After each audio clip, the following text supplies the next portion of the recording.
मुलाकातों पर मुलाकातें चल रही हैं और राबतों पर राबते। कौन काट रहा है किसका पत्ता, किसके पास हैं कौन से पत्ते, पता किसी को भी नहीं। सब लगा रहे हैं बस अंदाजे, और वाकिफान हाल कहते हैं कि यह सब कुछ हो रहा है अगले इंतखाबात के वास्ते। जी जनाब, सियासत में इस वक्त खिचड़ी पक रही है, मुलाकातों की खिचड़ी, राबतों की खिचड़ी।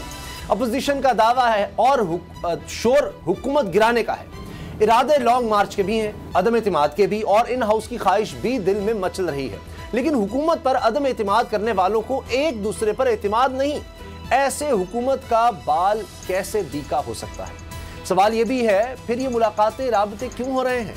शहबाज शरीफ हुकूमत के खिलाफ मुतहरिक हैं और इन हाउस तब्दीली के लिए सियासी रहनुमाओं से मुलाकातें जारी हैं। MQM से मिल लिया है, इसके अलावा बाप, काफ लीग और GDA से मुलाकातों का इरादा है। इसके अलावा शहबाज शरीफ, मौलाना फजलुर रहमान, महमूद खान अचकजई और सरदार अख्तर मेंगल से भी मिलेंगे और सियासी रहनुमाओं को इन हाउस तब्दीली पर कायल करने की कोशिश करेंगे।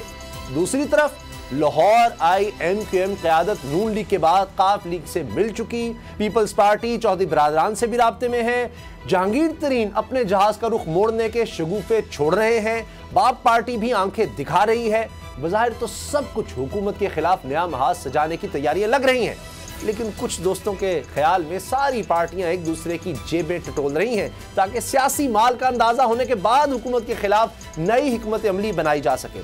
फैसला होगा कि एहतजाजी तहरीक चलेगी या फिर अगले इलेक्शन की इंतखाबी मुहिम। एक तरफ अपोजिशन की तेजियां हैं तो दूसरी तरफ हुकूमत की बेनियाजियां। बकौल शेख रशीद के अपोजिशन के दिलों में तेल नहीं, लेकिन फिर अनजाना खौफ हवाओं में है। वरना वज़ीर आज़म ने जलसे जुलूसों की रौनक लगाने का फैसला क्यों किया है? क्या ये मुलाकातें रंग ला सकती हैं या नहीं? जरा अगले चंद दिनों को अहम करार दे रहे हैं। इसकी क्या हकीकत है, इसी से आगाज करते हैं। बाबर डोगर साहब, गुलाम मुर्तजा साहब से अंदर की कहानी जानते हैं। सब्सक्राइब करें और बेल दबाएं ताकि कोई खबर रह न जाए।